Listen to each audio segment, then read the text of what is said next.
This segment is sponsored by GBMC Healthcare. November is Lung Cancer Awareness Month. Today, we're talking with a member of the Sandra and Malcolm Berman Cancer Institute, Dr. Jennifer Sullivan, thoracic surgeon at GBMC. Now, Dr. Sullivan is joining us to discuss lung cancer screening, diagnosis, and treatment options available at GBMC. Good morning. Good morning. So, what is lung cancer? So lung cancer is an abnormal growth of cells in your lungs. These are the organs that are responsible for our breathing up in our chest. And unfortunately, it is the #1 cause of cancer deaths in the United States in both men and women. Wow. Okay. So what are some of the risk factors of developing lung cancer? Well, the #1 risk factor for developing lung cancer is cigarette smoking. 85% of lung cancers are caused by cigarette smoking. After that, it comes down to sort of environmental exposures, so occupational exposures such as coal smoke, asbestos, silica, radon exposure, which can also be in the home with people with wood-burning stoves, wood-burning fireplaces. Very, very small ones are due to sort of genetic risk factors or other things. Is there anything that people can do to reduce their lung cancer risk?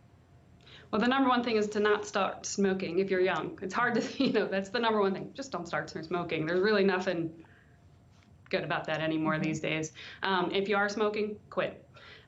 If you do also get radon checks in your home, if you do have wood-burning stoves and the fireplaces, make sure you have a well-ventilated system. And then at work, go by what the guidelines are and what you should be wearing to prevent sort of inhaling things while you're at work. Okay, and what are the symptoms that people should look for? Well, the bad thing about lung cancer, why it is the #1 cause of death in cancers, is because most people don't have symptoms until it's a later progression stage. When I get to see patients and operate on them, the #1 thing they say to me is, I had no idea I had lung cancer. I felt fine. I just happened to fall and break my rib, and a CAT scan showed that I had lung cancer. Later on, as the disease progresses, and some cancers early stage, though, are sitting in a spot that they can cause symptoms.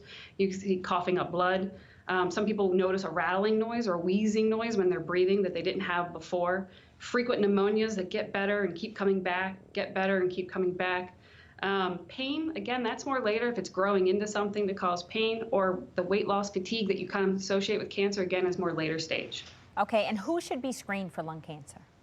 So the United States Preventative Services Task Force guidelines and recommendations currently are ages 55 to 80.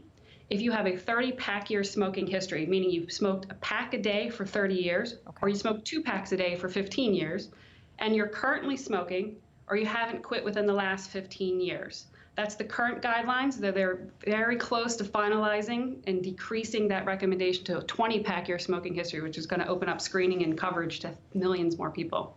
Okay, well, Dr. Sullivan, such useful information. Thank you so much for joining us today. Thank you.